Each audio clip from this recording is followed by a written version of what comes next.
The story begins with ships firing at an unusual island. This island is not ordinary because it's inhabited by monsters. These creatures are terrifying, and the people on the island rely on hunters to eliminate them. The hunters are ready to take down these monsters, even when faced with giant red ants that appear before them. These ants are huge and scary, but the hunters prioritize fighting them to protect their commander. Unfortunately, the ants turn out to be incredibly powerful, and they start attacking the hunters mercilessly. The leader, who was their hope, lies injured on the ground. He's on the verge of losing consciousness. Just when things seem bleak, a person named Byung arrives and saves the commander from the ants' attack. Byung uses his healing magic to tend to the commander's wounds. However, the stubborn ants continue to attack, and this time, another hunter named Yoonseok uses his thunder power to knock the ants away. Despite their efforts, many ants are still around them. Yeonho, another hunter, uses his incredible strength to fight them off. The hunters protect Byung, who is trying to heal the injured. As they struggle against the ants, a giant white ant, considered the boss of the ants, appears. It's about to crush Yeonho,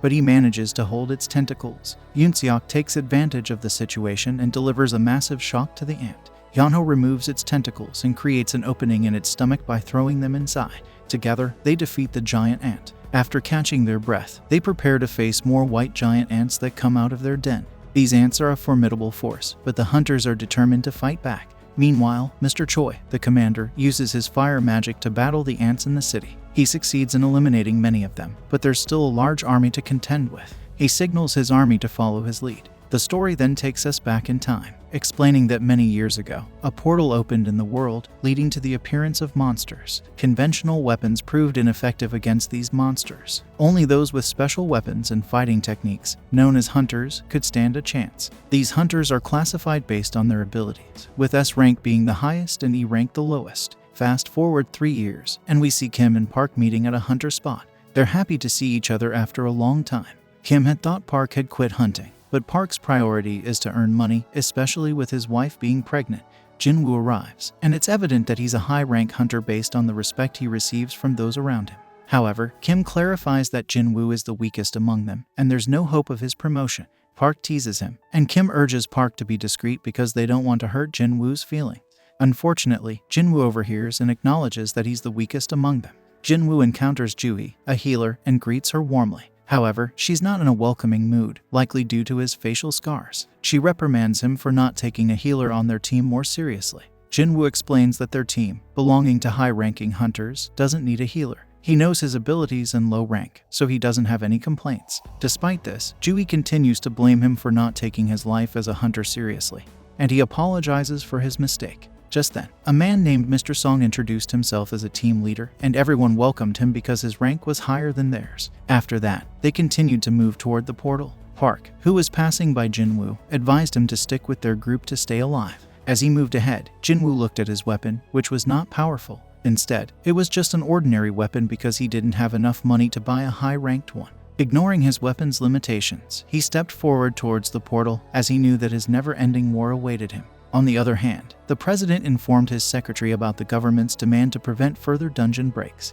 They were also demanding precious supplies from the dungeon. Their request wasn't unreasonable because these gems and stones could be used to create unique weapons. The president, known as Go, showed his secretary a crystal derived from a slain magic beast, highlighting its rarity. Meanwhile, Jinwoo looked at the gem in his hand and felt pleased, even though he hadn't killed a high-ranked monster. He had managed to defeat an E-rank monster. However, another monster suddenly attacked him, bringing him out of his imaginary world. Ready to fight back, Jinwoo realized that his dagger didn't support him and had broken.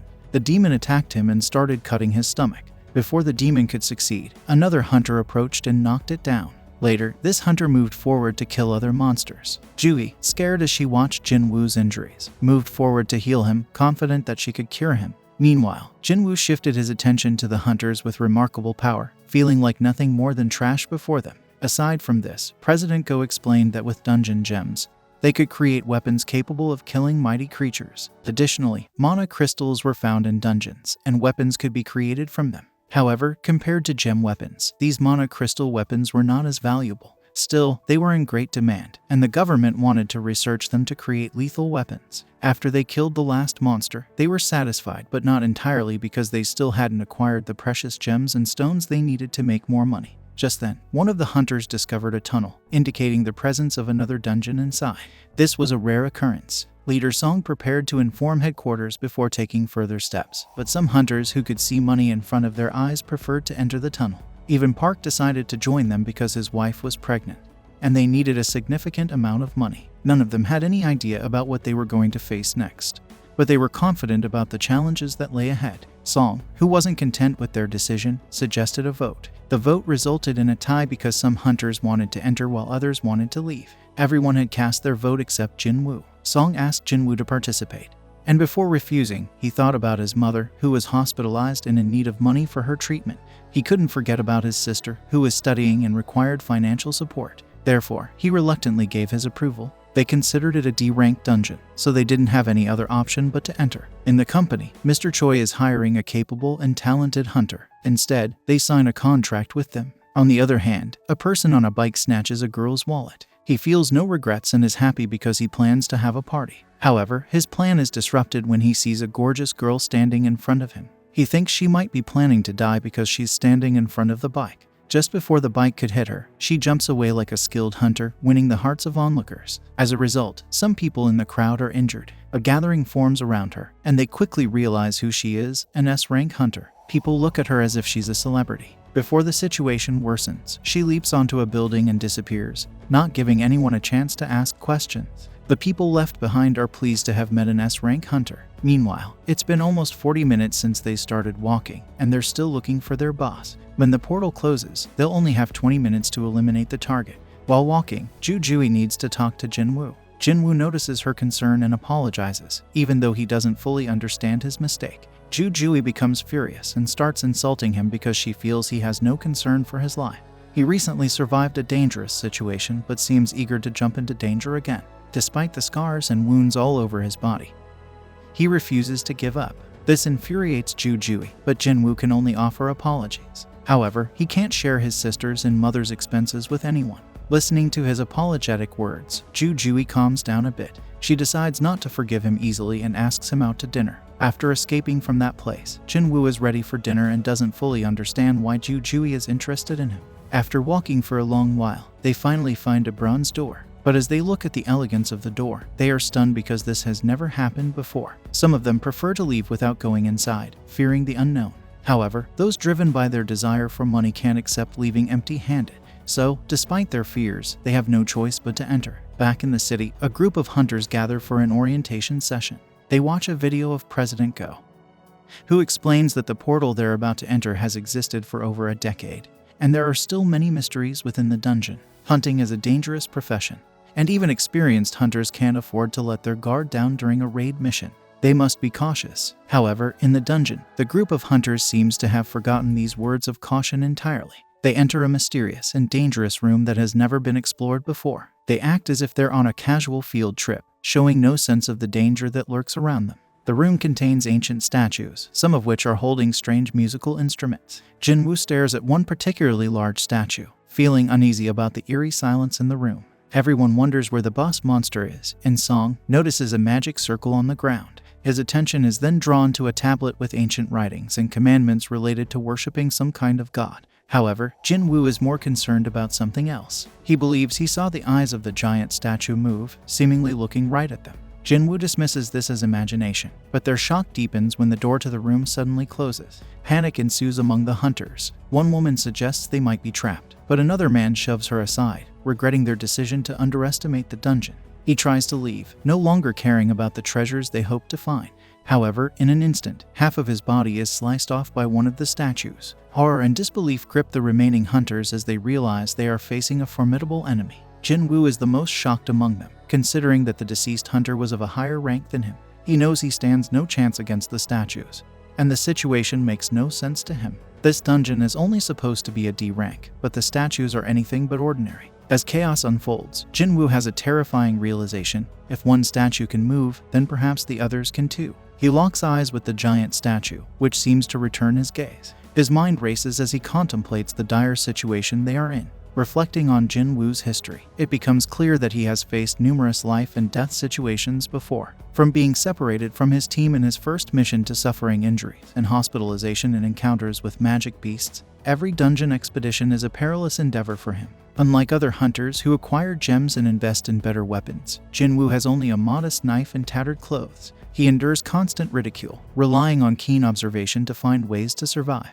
Back in the present, Jinwoo's instincts warn him of the impending danger posed by the giant statue. However, his warning comes too late, as the giant statue releases a powerful beam from its eyes, causing massive destruction. Panic and disbelief grip the team as they realize the direness of their situation. Ju trembles with fear, and Jinwoo is left shocked, knowing that they are trapped with no way out, and their lives are in grave danger. After witnessing the powerful attack, the group debates whether to flee, fearing further attacks. Song advises everyone to stay still to avoid provoking another assault. He commends Jinwoo, acknowledging that they all would have been in grave danger if not for Jinwoo's alertness. Jinwoo, noticing Song's missing arm, attends to him. Song downplays his injury, requesting Jinwoo's help to stop the bleeding. He had hoped to ask Ju, a B-rank healer, but she struggles under pressure, which limits her to easier raids. Song notes that while he has experienced B-rank dungeons, the creature they encountered could be O or even S-rank.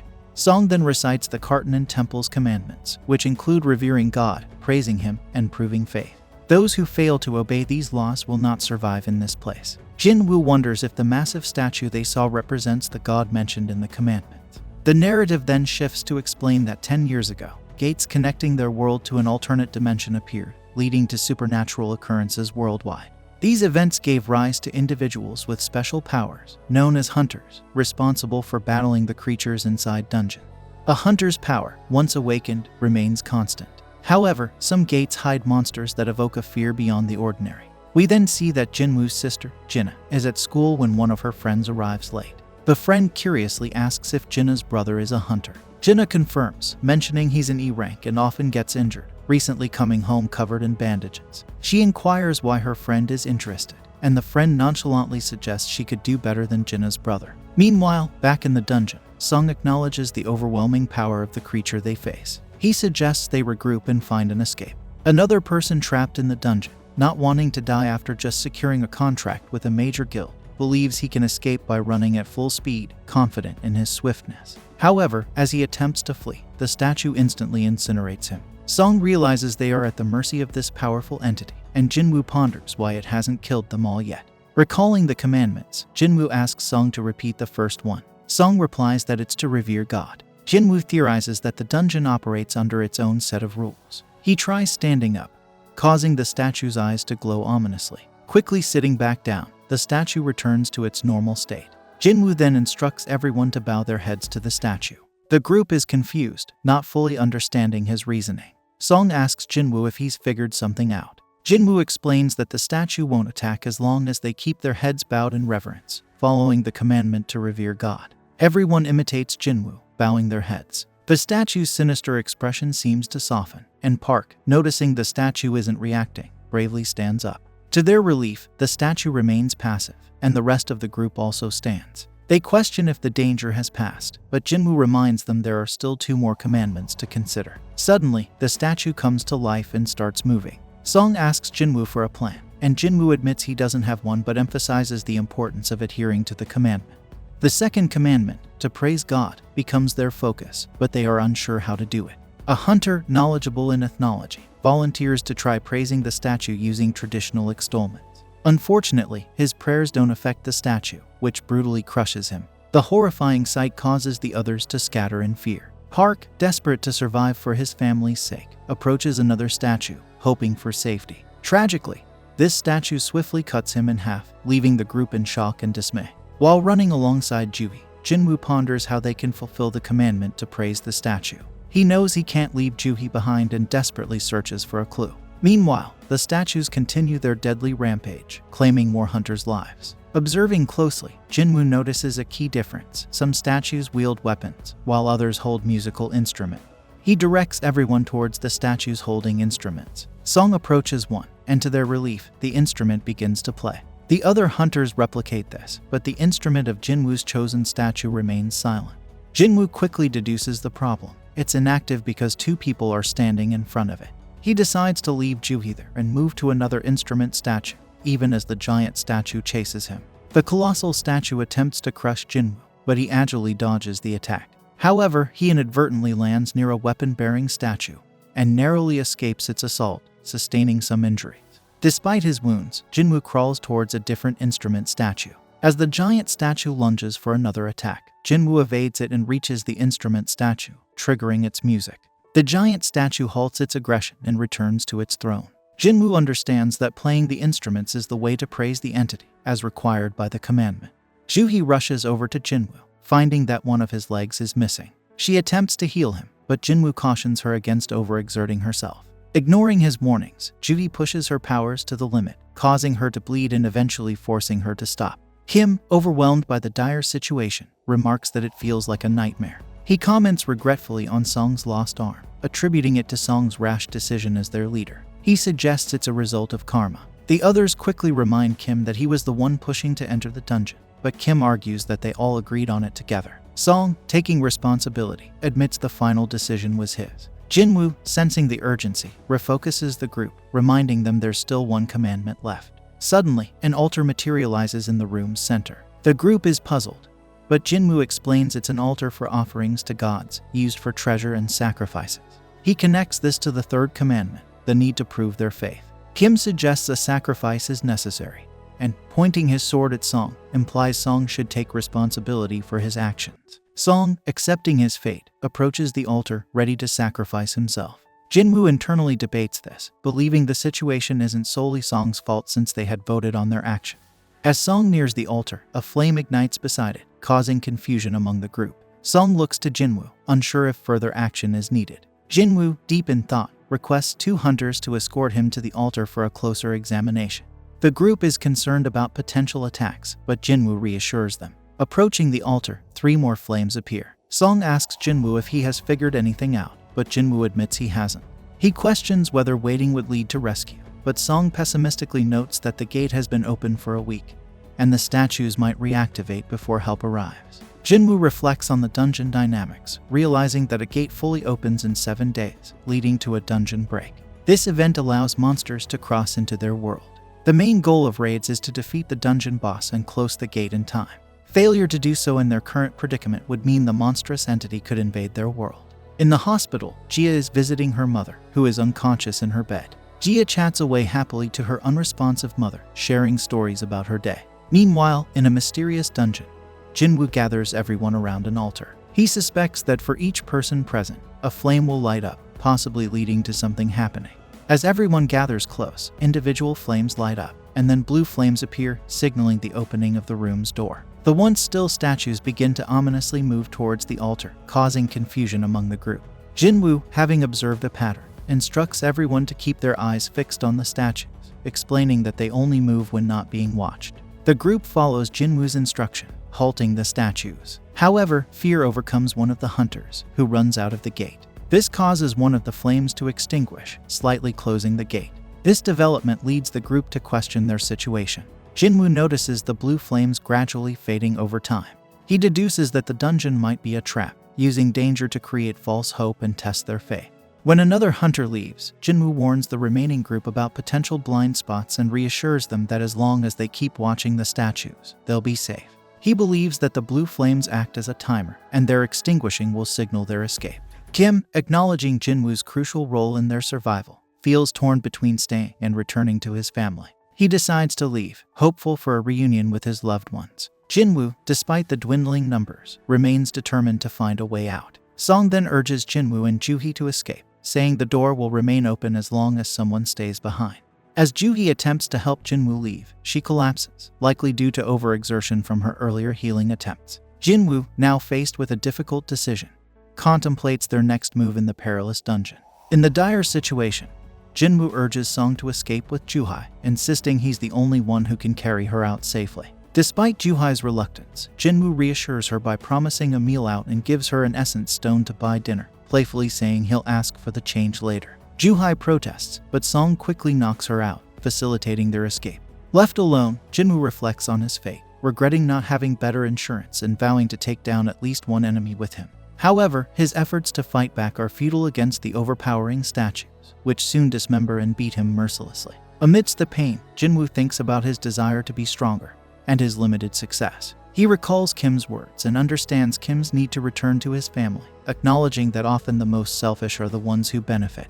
Jinwoo, too, realizes he doesn't want to die. In the critical moment, as the statues prepare for a final blow, time runs out, and they halt. Suddenly, Jinwoo sees a notification about a quest, offering him the chance to become a player. The message warns of imminent death if he declines. With only a fraction of a second to decide, Jinwoo chooses to accept, embracing this unexpected opportunity for survival. We then see that the screen says that he have become a player, and son Jinwoo wakes up in a hospital, surprised to see his previously severed limbs perfectly attached, with no signs of the fatal chest wound he remembers. Confused, he wonders if it was all a dream. But then two members of the Hunter Association's surveillance team, Woo Jinchul and Kang Taeshik, visit him. They inform Jinwoo that he has been unconscious for 3 days. He's relieved to hear that his fellow hunters, Juhee and Song Cheol, survived the incident, though Cheol lost an arm and might retire, and Juhee is undergoing psychiatric treatment, uncertain if she'll continue hunting. Jinchul reveals that only 6 survived the double dungeon incident, a rarity with such tragic outcomes. By the time the White Tiger Guild investigated, based on survivors' alerts, all they found was Jinwoo alone, with no evidence of the described temple and statues. This baffles Jinwoo, but Jinchul confirms the survivors' accounts align, avoiding suspicion on them. Jinchul then speculates Jinwoo might have experienced a second awakening, a rare phenomenon allowing hunters to surpass their initial power, possibly reaching SSS-Rank. To test this, Jinwoo is asked to use a manometer. If his survival against supposedly deadly magical beasts was true, it might indicate a significant power, implying an SSS-Rank's involvement. However, Jinwoo's mana score is only 10, far below expectations, deflating his hopes of a second awakening. Apologizing for their mistake, Jinchul and Taeshik leave, puzzled over how Jinwoo survived, labeling him nearly as weak as a civilian. Son Jinwoo feels disappointed that the Hunter Association representatives didn't inquire about the mysterious pop-up window only he seems to see, questioning if he's the only one who can perceive it. Realizing it doesn't respond to touch, he recalls encountering something similar before. His sister, Jinna, visits, scolding him for his recklessness and threatening to quit school to work if such an incident recurs. Jinwoo, feeling guilty for nearly leaving his sister behind, tests if Jinna can see the pop-up by asking her about notification reading in games. Following her clueless response, Jinwoo commands aloud to open the message box, which surprisingly works, revealing messages addressing him as a player. As Jinna leaves with her friend Seong, Jinwoo explores more pop-ups, learning the system aims to aid a player's development, warning of penalties for non-compliance. He discovers a daily strength training quest with physical exercise, puzzled by the unrealistic expectations while hospitalized. Meanwhile, Jinchul reports to Chairman Gunhee that Jinwoo hasn't undergone a second awakening. Relieved yet puzzled by the incident's oddities and lack of a dungeon break, Gunhee instructs marking this as a special case for further investigation. Jeongdan asks Hyein if she could join the upcoming B-rank raid as a guide. He tells her the raid is both a test and hands-on training for newcomers. Hyein isn't sure she's cut out to be a guide. Jeongdan assures her that simply by fighting as she always does, she'll set a great example for everyone. He reminds her that their Hunters Guild is among the top 5 in the city, yet it doesn't stand out on a global scale. While they can't boost their ranks individually, they can still improve as a team to be prepared for future challenges. Suddenly, a gate appears in the middle of a road, causing trouble for the city's residents, who hope the hunters will deal with it soon. Meanwhile, in the hospital, Jinwoo's time for his daily quest expires, triggering an earthquake in his room. He falls from his bed to find himself in a desert, realizing he's been transported as a penalty for not completing his quest. He must survive here for 4 hours. Back in the hospital, a nurse checks on Jinwoo, only to find his room empty. As Jinwoo flees from a giant centipede, he wonders how many there are. With 2 hours still to go, nurses search the hospital for him. He narrowly escapes being eaten by one of the centipedes when his time runs out, and he's transported back to the hospital, where he collapses from exhaustion. The nurses eventually find him back in his room. After a few days, Jinwoo tells Jinna he's getting better and will be discharged soon. Meanwhile, Juhee receives an invite to a D-rank dungeon raid but declines. The caller mentions Jinwoo's awakening, which delights Juhee. She visits him with flowers, sees him running in the garden, and learns from the nurses that he's been exercising to get back in shape since waking up. Deciding not to disturb him, Juhee leaves. Jinwoo then takes a moment to rest, reflecting on the 4 days since he regained consciousness and his realization that the quest windows he sees are real. He understands now that completing daily quests rewards him with full recovery, ability points to enhance his strength, and access to a skill inventory. This new reality amuses him, even if it makes others think he's odd for laughing by himself. Jinwoo reveals the last reward from his daily quest is a mystery box. When he opens it, he finds a key inside. Up until now, he's only received trivial items like bandages and pens, but this time, he discovers the key can teleport him to a special dungeon from exit 3 of the Hapjeong subway station. Curious, Jinwoo wonders about this instance dungeon and guesses it's an opportunity for him to get stronger. Meanwhile, a news report talks about the gates that have appeared in various cities, warning of possible traffic jams in those areas. The story then shifts to Jinwoo visiting his ill mother, recalling that her illness began 4 years ago when she suddenly fell into a coma. The doctors diagnosed her with eternal sleep disease, a condition that emerged alongside the gates, affecting 1 in tens of thousands. They suggested it might be linked to mana exposure, with life support being the only aid modern medicine could offer. This situation led Jinwoo to take up work at a construction site until he awakened as a hunter. Excited by his new abilities, he shared with his sister their newfound hope for affording their mother's medical expenses. Despite his sister's concerns about the dangers, Jinwoo assured her he could handle it. However, it soon became clear that Jinwoo struggled against monsters, often holding back his team. After completing another round of daily quests, he decides to invest his ability points into increasing his strength yet again. Jinwoo heads to Hapjeong Station, believing he can escape if the situation gets too risky. Upon using a special key, a gate to another dimension appears, and he steps through it, the entrance ceiling shut behind him. Inside, he realizes he's in an instance dungeon, distinct from the normal ones he's familiar with, where the only escape options are defeating the dungeon boss or using a teleportation stone. Worried about his ability to confront a dungeon boss given his past difficulties with even low-level monsters, Jinwoo has no choice but to proceed. Inside the dungeon, he encounters 3 goblins. Initially, he can only dodge their attacks, but frustration fuels his determination, allowing him to defeat them one by one, boosting his confidence. However, his triumph is short-lived as a steel fang lichen attacks, easily breaking his blade. The liken's strength overwhelms Jinwoo, leaving him paralyzed with fear and unable to move, a stark reminder of his vulnerabilities without a healer by his side. As the lichen launches another attack, Jinwoo faces the harsh reality of his situation. As the wolf-like creature, the lichen, charges at Jinwoo, he quickly uses his newfound agility to dodge its attacks. He notices that his body feels lighter than usual, and despite the fear, he decides not to give up this second chance at life. In a daring move, Jinwoo rushes towards the lichen, landing a powerful punch that sends it flying. Surprisingly, steam rises from the impact, making Jinwoo realize that he has gained strength. However, he acknowledges that the lichen is still much stronger than him. When the lichen charges again, Jinwoo attempts to counter with punches, but they prove ineffective. Forced to dodge, he understands that defeating the lichen will require some help. Lacking a party, Jinwoo decides to use his resources wisely. He runs, but the lichen claws at his shin, prompting him to create distance. Faced with the realization that he can't keep dodging forever, he wishes for a magical weapon. Recalling his secret inventory, he retrieves a magic sword. As the lichen lunges once more, Jinwoo skillfully slices it in 2, receiving a level-up notification. Confused about how the expensive sword ended up in his inventory, Jinwoo chooses not to dwell on it. His wounds heal, and despite the appearance of 2 more steel fang lichens, Jinwoo remains confident with his newfound weapon. Attempting to lift the sword from the ground, Jinwoo realizes it won't budge. Panic sets in as the lichens approach, and he desperately pleads for the sword's cooperation. On the final attempt, the sword dislodges just in time. As the lichens close in, Jinwoo swings the sword, defeating one and skillfully kicking the other to prevent damage to his valuable weapon.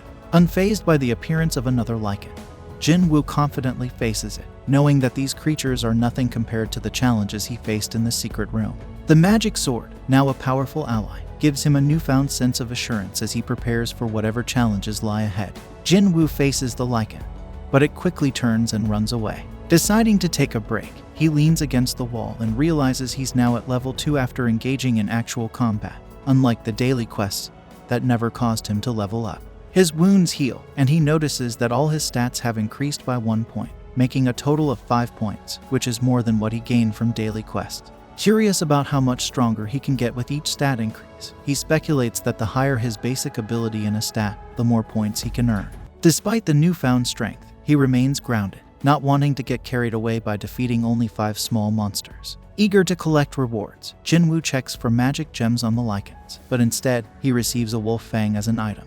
Wondering about the in-game economy, he attempts to buy something from the shop screen, only to find out that new players cannot make purchases. Opting to sell the fang, he receives 20 gold coins, though he ponders on their real-world value in an E-rank dungeon.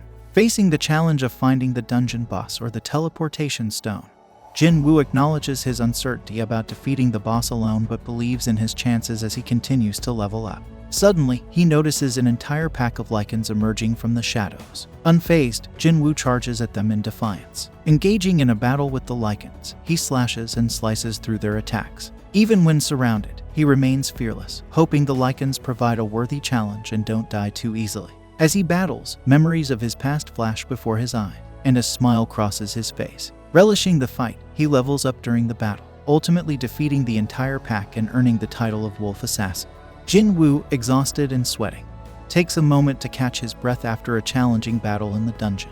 He notices that his sword is nearly broken and reflects on the expendable nature of his weapons. Examining his inventory, he finds items obtained from the battle and those remaining from his previous adventures. Surprisingly, he discovers the teleportation stone, a valuable item, and contemplates leaving the dungeon. However, the desire to become stronger pulls him back, and he wonders if the dungeon will disappear like a time-limited event if he exits. Feeling toyed with by an unknown force, he stores the teleportation stone in his inventory and resolves to go deeper into the dungeon. Meanwhile, Juhai receives a call from the Hunter Association requesting her assistance in a nearby dungeon that has experienced a break. Despite apologizing for her earlier actions, she agrees to help due to the shortage of healers. As Jin Woo progresses deeper, he faces new creatures, defeating them and leveling up in the process. He takes note of the color of their names, indicating their relative strength. Initially facing a red named lichen, he now encounters white named ones, showcasing his growing power. Reaching a flight of stairs, Jin Woo hesitates, realizing he can't defeat the monster waiting at the end. Examining his stats, he notices his level hasn't increased recently, and his sword is on the verge of breaking. Despite the challenges, he descends the stairs and finds the environment has changed. The peaceful train station ambience is replaced by a rushing sound, and a powerful monster, a water snake, appears. Jin Woo recognizes that they are at the same level. Attempting to engage the snake with his sword, he realizes it's ineffective against the snake's scales. The snake attacks swiftly, forcing Jin Woo to dodge and strategize. Despite his efforts, the snake knocks him into the water, presenting a new challenge. Jin Woo manages to escape the water, but the relentless snake continues its assault. The battle intensifies as the snake's attacks become faster and more aggressive. As Jin Woo struggles to fend off the snake, he faces a moment of vulnerability. The snake smacks him with its tail, sending him flying. Jin Woo, feeling powerless against the formidable opponent, recalls the words of Gunhee, who encouraged him to work hard and change the perception that labeled him the weakest hunter. In a desperate attempt, Jin Woo grabs his broken sword, questioning how much stronger he must become to overcome constant challenges and ridicule. The snake relentlessly attacks, pinning him against the wall and crushing him, creating a tense and precarious situation. Jin Woo felt the weight of a hurtful nickname, the weakest hunter. Being weak in a world where strength is valued made people look down on him, even if he was smart. Realizing that overwhelming power often overcomes the weak, Jin Woo decided he didn't want to be considered gentle anymore. He wanted strength. That's why he entered the dungeon. With determination, Jin Woo faced a monstrous water snake in battle. Channeling an inner strength, he leaped at the snake like a possessed force, attempting to climb its massive body. The snake, however, knocked him away. Undeterred, Jin Woo stood up, vowing not to give up until he became stronger, a determination that manifested in a blue aura surrounding him. Blocking the snake's attacks, Jin Woo wore down its tough scales. Feeling like he needed to give more, he put in extra effort. Compared to facing a powerful being he considered akin to God, the snake seemed insignificant.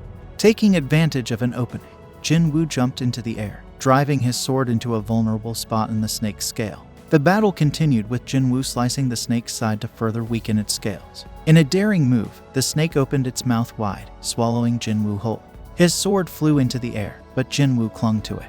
Using his strength, he crushed the snake's scale from the inside, causing harm to the creature. Despite the snake's attempts to dislodge him, Jin Woo held on tightly. With unwavering determination, he pressed down on the snake's neck with all his power until he emerged victorious. The battle resulted in Jin Woo leveling up, a moment that brought a smile to his face. It was a tangible sign of his growing strength. As a reward for his triumph, Jin Woo obtained a powerful dagger, twice as strong as his previous sword, equipped with paralysis and bleeding effects. Additionally, he acquired a vial containing the snake's venom, which he considered overpowered in its effects. A notification signaled the dungeon's reset after the boss's defeat, returning the station to its normal state. Jin Woo steps out into an empty area, curious about the time. A soldier approaches, asking why he's there and if he missed the announcement. Seeing Jin Woo's sword, the soldier recognizes him as a hunter and apologizes, offering to take him to the dungeon break site. The soldier explains the dungeon break situation, mentioning that most monsters have been defeated, except for a giant magic beast, the dungeon boss. Despite the distance, Jin Woo can sense the boss's magical aura. The massive magic golem is engaged in battle with hunters, while the police keep citizens behind barricades. Upon reaching the site, Jin Woo observes the lack of teamwork among the present hunters. Most are low-ranked, and the battles only prolonged due to a higher-ranked tank. Looking at the healers, he notes 2 in D rank and 1 in B rank. The B rank healer, Juhee, is not helping as she's dazed and still shaken from her encounter with God. Attempting a healing circle, she loses concentration, breaking the circle. Jin Woo empathizes with Juhee but is no longer scared, considering they face a D-rank monster, lower than the one he recently defeated.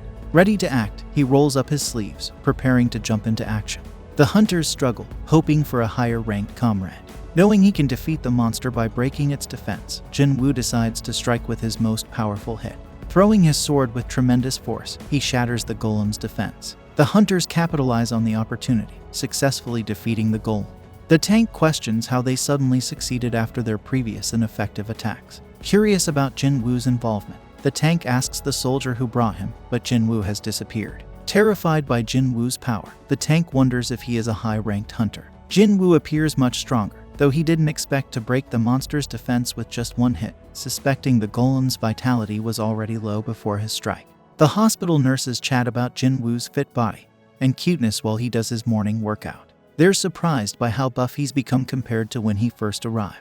One nurse accidentally walks in on him shirtless, and Jin Woo quickly apologizes. She notices his muscles and wonders if he always had such a good physique.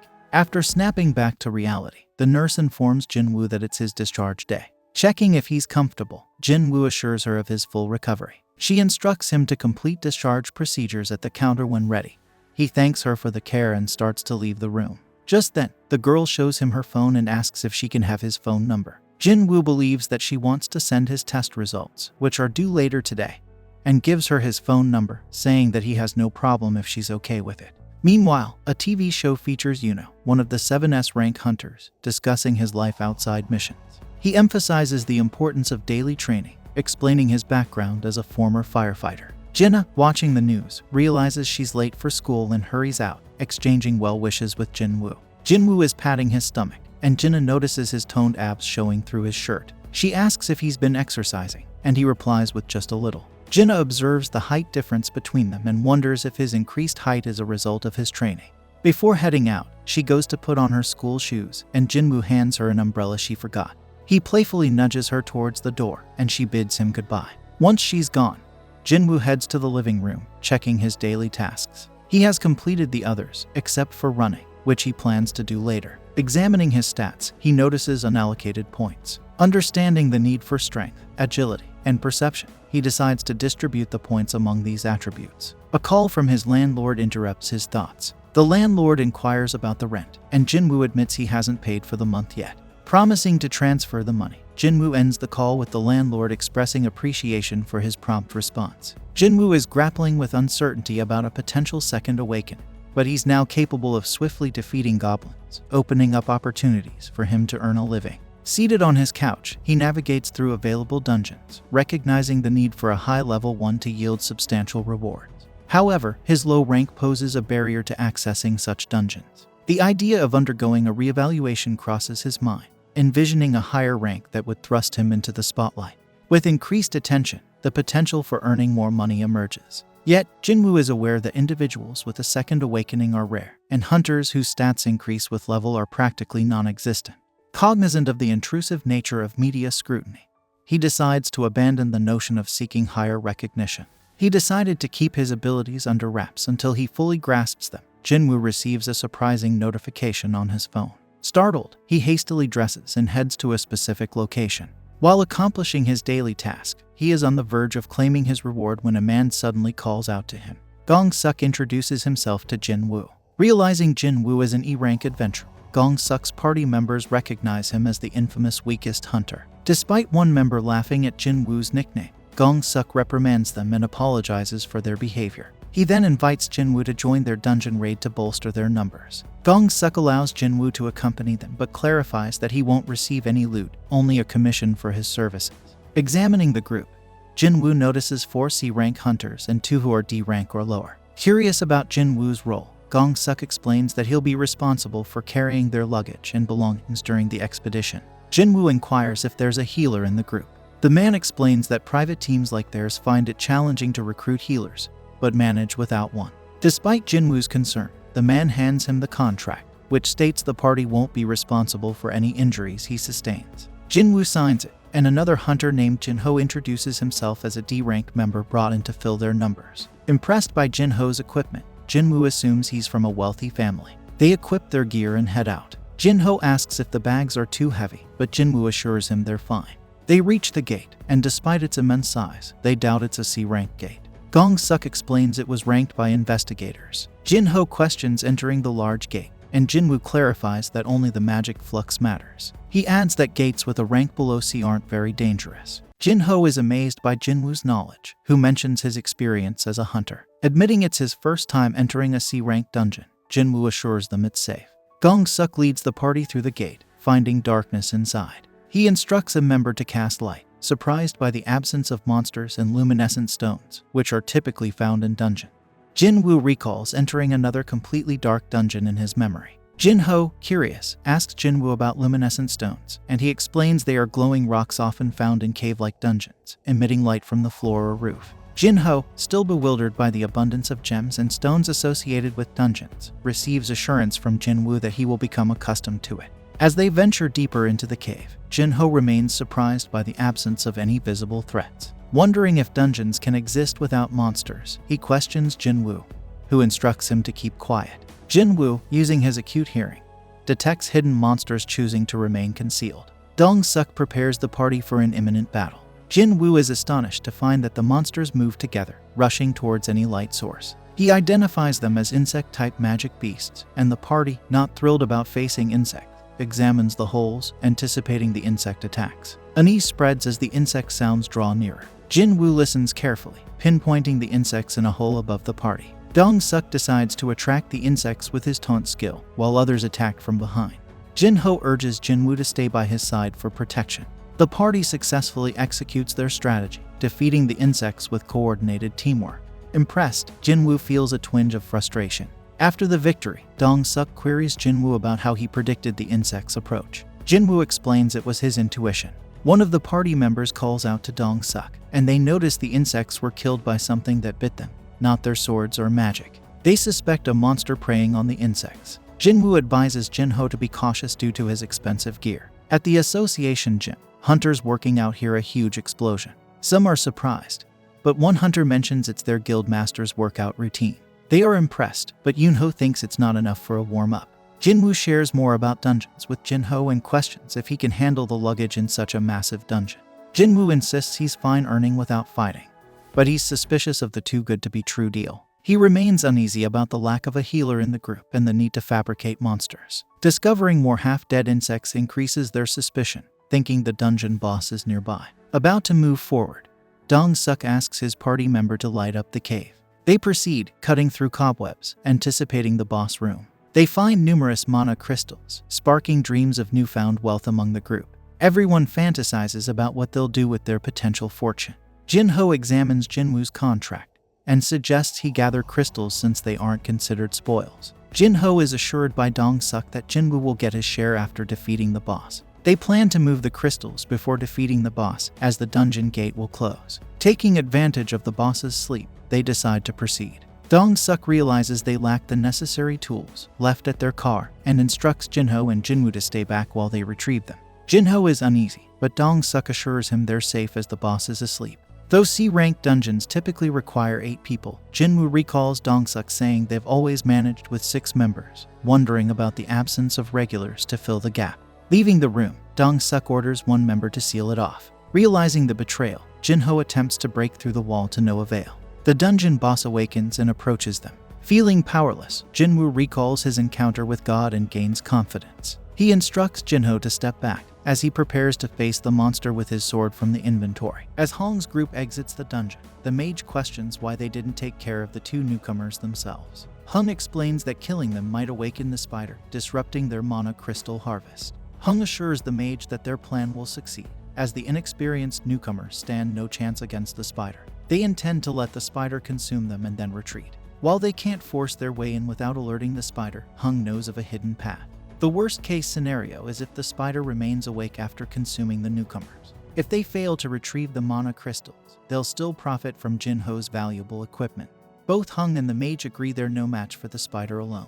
Jinho tries to dissuade Jinwoo from facing the boss, arguing that even an elite C-rank hunter wouldn't stand a chance. Instead, Jinho suggests finding an exit. Yet, Jinwoo feels strangely calm. He realizes he may have reached a point where he no longer fears C-rank bosses. At level 18, he believes he stands a chance against it. After confronting the snake, Jinwoo declares the real hunt has begun. Meanwhile, Go, the Hunters Association president, is exhausted from endless meetings. His driver suggests sparring to lift his spirits, and Go, always willing to guide the younger generation, accepts. Back in the dungeon, Jinwoo encounters the formidable spider with its incredibly tough skin and powerful attacks, knowing one wrong move could mean his demise. Jinho observes Jinwoo's movements intently, quickly realizing they're unlike those of any ranked hunter. Puzzled, Jinho questions Jinwoo's true identity, wondering if he might be a false ranker. Such individuals deliberately lower their ranking by controlling their magic power, often for sinister purposes. Filled with regret for entering the dungeon, Jinho watches as Jinwoo struggles to penetrate the spider's resilient hide. With fatigue setting in rapidly, Jinwoo knows he must end the battle soon. Assessing his options, Jinwoo relies on his dagger's paralysis and drain ability, identifying them as his best chance for victory. However, his plan is thwarted when the spider unleashes an unexpected acid attack. Determined to overcome this obstacle, Jinwoo decides to utilize a new skill, Dash, to close the distance. Although he manages to land an attack on the spider's face, the debuffs from his dagger are nullified. Undeterred, Jinwoo persists, striking the spider repeatedly in a desperate attempt to weaken it. Despite pushing himself to the limit, Jinwoo's exhaustion leaves him vulnerable, and he is ultimately struck by the spider. Jinwoo finds himself in a perilous situation, but he recalls a reward from his daily quest that grants full recovery. With swift thinking, he activates it, much to Jinho's relief. Renewed, Jinwoo resumes his attack on the spider, managing to pierce one of its eyes with his dagger's debuffs taking effect. Seizing the opportunity, Jinwoo continues to strike, inflicting more damage and applying additional debuffs. Eventually, the spider succumbs to the onslaught, and Jinwoo receives notification of his victory. Reflecting on his narrow escape, Jinwoo realizes his luck in not choosing a reward before entering the dungeon, which surely would have led to his demise. Jinho is astounded by Jinwoo's solo defeat of the dungeon boss, strengthening his suspicion that Jinwoo may be a false ranker. As Jinwoo retrieves a gem from the defeated spider, Jinho offers to carry the supplies henceforth, admiring Jinwoo's prowess. Encouraging Jinwoo to rest, Jinho takes charge of mining mana crystals. Meanwhile, Hong and his group are taken aback by the survival of the newcomers. In another setting, Go demonstrates his skill to Wu in a training session, effortlessly overpowering him. Impressed, Wu marvels at Go's prowess, feeling grateful for the session's uplifting effect on Go. Go admits he's not as strong as before, but he acknowledges Wu's dedication to training. Wu understands that training won't increase his level but can enhance his skills. Go emphasizes the importance of both physical and mental strength for hunters, especially in dangerous dungeons filled with unsavory characters. Meanwhile, in the dungeon, Hong's group concludes that the newbies survived due to the spider's incompetence. They ridicule the spider for its defeat by inexperienced hunters. Hong reveals his plan to Jinho, mentioning his knowledge of Jinho's wealthy background, which Jinho fails to see the relevance of. Hang then presents Jinho with a grim ultimatum: either kill Jinwoo or face death alongside him. Hang explains their typical practice of eliminating party members to keep all the spoils, but offers Jinho a chance to join them. Refusal means death for both Jinho and Jinwoo. Hong ponders the potential danger posed by Jinho's powerful gear, fearing it may have bestowed him with abilities to defeat the spider. Preferring not to take any chances, he aims to pit Jinho against the weaker Jinwoo. However, Hong is taken aback when Jinho unexpectedly aligns himself with Jinwoo. The malevolent group decides to end their lives, prompting Hong to question if the newbies have ever been forced to kill before. Suddenly, Jinwoo receives an urgent quest requiring him to defeat 6 enemies. Identifying Jinwoo as the weaker target, the group's mage launches an attack. Jinho anxiously observes his friend's plight, deeply concerned for Jinwoo's safety. Elsewhere, a member of Cha-hee's group boasts of her prowess, having swiftly defeated an rank beast. She and her comrades are relieved to belong to top guilds, shielded from the unsavory rumors circulating about other squads. Among these rumors are accounts of strike teams with alarmingly high fatality rates. Back in the dungeon, Hung resigns to defeat, declaring Jinwoo's demise as imminent. Jinwoo scolds himself for his forgetfulness, recognizing the harsh reality of survival in his world. Violence, lies, and betrayal reign supreme, and he's enraged by his lapse in memory. He realizes he's grown desensitized to this environment, a dangerous state of mind. Having calmed down, Jinwoo reflects on his carelessness and arrogance. The leveling system now compels him to kill, prompting him to question its motives. It's clear the system wants him alive and strong, leading Jinwoo to decide to use it to his advantage. Addressing the group, Jinwoo acknowledges their reminder about the brutal nature of dungeon life. He warns them to prepare for situations where this harsh reality turns against them. One member objects to being called prey, prompting Jinwoo to demonstrate his point by swiftly dispatching one of them. Jinwoo comes to terms with the fact that he's just taken a life, but he knows it was either that or his own demise. He can't afford to hesitate now. Only the strong survive in this unforgiving world. The group, shaken from witnessing an E-rank defeat one of their D ranks, launches an attack on Jinwoo. However, their efforts are futile as Jinwoo swiftly turns the table, eliminating them one by one. His debuffs prove effective, claiming the lives of 2 more adversaries. The archer falls victim to his relentless assault, followed shortly by the mage. With just one opponent remaining, Jinwoo's newfound strength leaves Jinho astonished. Hong realizes Jinwoo had been concealing his true power, but warns him of the difference between them and other C ranks. Undeterred, Hong fortifies his defenses, confident in his ability to withstand Jinwoo's attacks with his steel-like body. As Hong initiates his assault, Jinwoo surprises him with his remarkable speed, catching him off guard. Jinwoo calmly recognizes Hong's strength, but delivers some unsettling news. With a swift and decisive move, Jinwoo overwhelms him, revealing his continuous growth. Hong realizes Jinwoo's true prowess and offers to double his payment. However, Jinwoo, recalling Hong's attempts on his life, dismisses his plea for mercy. Despite Hong's threats, Jinwoo reminds him of the dungeon's code of silence. In a final act, Hong attempts to intimidate Jinwoo, but Jinwoo swiftly puts an end to his life. With the dungeon boss defeated, Jinwoo's mission is accomplished, but the dungeon begins to collapse around them. Emerging as the sole survivors, they report their victory, raising suspicion due to their low ranks. However, attention shifts to Jinho's remarkable gear, diverting focus from Jinwoo's achievement. Jinwoo, astonished by his unexpected reward, discovers a new skill imbued with murderous intent. This skill instills fear and weakens adversaries. The naive official attributes Jinho's survival to his gear, assuming Jinwoo, ranked E, merely concealed himself. Jinho commends Jinwoo, but as rain begins to fall, he senses unease. Jinwoo, however, remains composed, grateful for ensuring his sister's comfort with an umbrella. Chief Woo gets a report about 6 hunters who died in a dungeon ranked C. He notices that the survivors are ranked D and E, which usually means they ran away from the dungeon, a common thing. However, his assistant tells him they didn't run away. Instead, they defeated the dungeon boss and got out. The assistant mentions that Jinho, one of the survivors, has fancy gear, which probably helped them succeed. Chief Woo tells his assistant to check things out further if he thinks something's not right. He also remembers Jinwoo as the second survivor and recalls him being the only one to survive in a similar situation before. The assistant adds that one of the survivors who died in the dungeon was Dongsuk, which worries Chief Woo because Dongsuk's brother also died in the dungeon. Meanwhile, Jinwoo comes home, surprising his sister with souvenirs, and she asks if something good happened. He says he's not sure if it was good, but he managed to save money for their mom's expenses and their needs. Jinha finds it odd since Jinwoo is usually careful with money. During dinner, Jinha asks about his last adventure, assuming his friends must be tough since he returned unhurt. This reminds him of Gongsuk and his team, leaving him speechless. Jinha asks Jinwoo if they beat the enemy, but Jinwoo's lost in thought, cracking open a beer. He reminisces about easily defeating Gongsuk and his crew despite their strength gap. Back then, he didn't hesitate or hate them. He wonders if he's become braver with power. His beer drips, unnoticed. Feeling sorry, Jinwoo realizes his foes were human, not beasts. Jinha snaps him back, worried he's sick. He fibs, saying he's thinking about store changes. Jinha warns him not to worry her, and to focus on the future. To protect his family, he vows to act differently if ambushed again. A warning about a harmful substance pops up, auto-detoxified. Jinwoo's done eating, leaving leftovers for Jinha, teasing her about overeating. In his room, Jin Woo takes a sip of beer, but the system detoxifies it instantly, realizing he can't get drunk.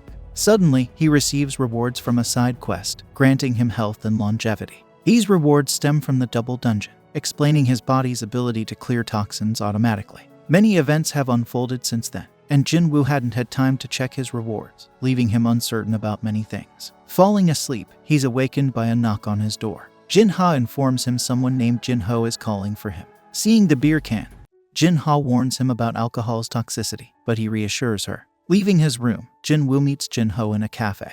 Jin Ho apologizes for the sudden call, expressing gratitude for Jin Woo saving his life. Jin Woo thanks him for the magic gem and keeping the gong suck incident under wraps. Jin Ho understands it was self-defense. When Jin Woo asks why he called, Jin Ho reveals plans to assemble an attack team, but Jin Woo declines immediately, uninterested in mingling with wealthy individuals. Despite Jin Ho's efforts to persuade him, Jin Woo refuses, suspecting Jin Ho wants to become a guild master. Jin Ho pleads with Jin Woo to listen, and Jin Woo agrees to hear him out. Jin Ho reveals his goal of obtaining a guild master's license, requiring participation in 20 raids. He explains that their recent mission was his first step. Although confident in passing the written exam, he doubts his combat skills. Jin Woo learns Jin Ho's motive stems from his family's construction company, aiming to establish a guild as his father desires. Understanding Dungeon's valuable resources, Jin Woo realizes the company's intent to utilize these spoils for everyday items. Jin Ho reveals plans to hire an S-Rank hunter as guild master, with his brother as the assistant. Jin Woo comprehends the rarity of S-Rank hunters, learning about Min, an S-Rank hunter, who hasn't joined a guild and is retired. Jin Woo realizes Jin Ho's plan to recruit S-Rank hunters from other guilds, and warns him against it because it could make enemies of those guilds. Jin Ho admits his brother's weakness, and reveals his desire to become guild master. He believes completing a raid with Jin Woo, a lower-ranked hunter, will impress his father into thinking he's become stronger. Despite Jin Woo's potential, Jin Ho insists their partnership would be beneficial. Jin Ho offers building plans as a reward, but Jin Woo finds them insignificant, considering his potential for higher ranks. Aware of the danger of associating with those who don't understand leveling up, Jin Woo declines Jin Ho's offer. Jin Ho then pleads for Jin Woo's silence in exchange for his help, but Jin Woo's intense glare startles him. Gong Sun instructs his assistant Laura to bring him documents about Jin Woo and Jin Ha. Laura brings them, and Gong Sun is furious about his brother's death. Despite Laura's attempts to console him, he interrupts her, demanding the documents. He questions Laura about the consequences of taking someone's life in another country. Shocked, Laura explains he could be prosecuted under treaty laws if the country has them, or by their own country if not. She suggests negotiating with the government for leniency. Gong Sun orders Laura to adjust his schedule, but she warns him of the impact on guild operations. He insists on clearing his schedule for later. Observing Jin Ho as a D rank and Jin Woo as an E rank hunter, Gong Sun hopes they're still alive when he visits them. Jin Woo and Jin Ha go for their morning routine together. Jin Woo is surprised Jin Ha joined him today, thinking she might be overdoing it because she ate too much chicken. During their jog, Jin Woo randomly asks Jin Ha what she would do with 30 billion. Curious, Jin Ha answers that she'd use it for their mom's medical bills and her college fees, saving the rest because it's a lot of money. Satisfied with her response, Jin Woo speeds ahead, leaving Jin Ha impressed by the strength gap between hunters and humans. Meanwhile, Jin Woo discovers his daily quests continue counting even after surpassing the goal. Intrigued, he pushes himself further, deciding to double his daily quests, turning them into secret quests. After completing the secret quest, Jin Woo chooses a blessed random loot box as his reward. When it opens, a miniature sun emerges, transforming into a key. The system reveals the location of an S-rank dungeon, which the key unlocks, surprising Jin Woo. Jin Woo discovers he can gather ingredients for the elixir of life, a potion that can heal all illness, by defeating a slime. Determined to help his mom, who's in the hospital, he decides to clear the dungeon to obtain the elixir. Despite knowing there will be powerful beasts inside similar to those that troubled even S-rank hunters, he opens the dungeon gate. Entering the dungeon, he feels a bit scared but relies on a teleportation stone as a backup plan. Suddenly, a three-headed monster, the Hellgate Cerberus, appears, but Jin Woo remains unfazed. Determined to become stronger, he summons his dagger and confronts the monster. His title as a wolf assassin boosts his strength, allowing him to rush at the Cerberus with increased speed. Despite his efforts, his attacks fail to harm the monster. Jin Woo tries slashing the monster multiple times, but his attacks have no effect. Even after using his title skill, he's surprised by the huge gap between them. Attempting to use his murderous intent skill, Jinwoo finds it nullified by the Cerberus. Dodging the monster's attack, he manages to stab one of its heads. Next, he tries casting paralysis and life debuff with his dagger, but the monster cancels it out. As the monster attacks again, Jinwoo fails to dodge in time and gets bitten on the arms, losing some HP and screaming in pain. Shocked by the damage, he sees a third of his HP gone from just one attack.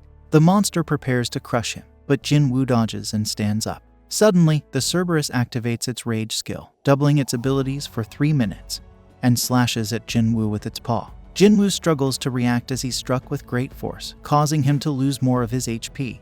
With no other option, he activates his full recovery skill and counterattacks the monster. Although he manages to stab the monster in the eye, he learns it no longer feels pain.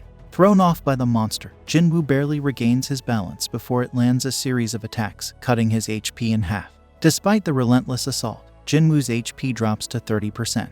His passive skill of willpower activates, granting him a 50% damage reduction buff. As the monster charges at him, Jinwoo kicks up dust to create a distraction and hides behind a rock. He's relieved that the system warns him of danger, allowing him to avoid death. Deciding to wait out the monster's skill for 3 minutes, Jinwoo prepares to use his teleportation stone. However, the monster suddenly attacks again, causing Jinwoo to lose the stone. Jinwoo quickly jumps to safety as his HP drops dangerously low. Unsure how to survive, he decides to go shopping while the monster searches for him. Buying 3 bottles of an exclusive healing potion, he finds each bottle only restores 100 HP. Remembering he's immune to toxins, he takes some water snake venom from his inventory, granting him a 20% physical damage reduction. When the monster finds him and attacks, Jinwoo doesn't give up, using the opportunity after the monster's skill ends to land as many attacks as possible. Despite his efforts, the monster remains unhurt. The monster bites him again, draining his HP almost entirely. Using his last strength, Jinwoo targets the monster's weak spot repeatedly until it finally falls. With a considerable level up, his wounds heal, bringing relief. Reviewing his rewards for defeating the Cerberus, Jinwoo finds a key to the demon's castle, and a random item revealing the pattern for the elixir of life, requiring 3 materials found in the castle. Realizing the danger of the demon's castle, Jinwoo decides to return when he's stronger. This brings an end to our episode.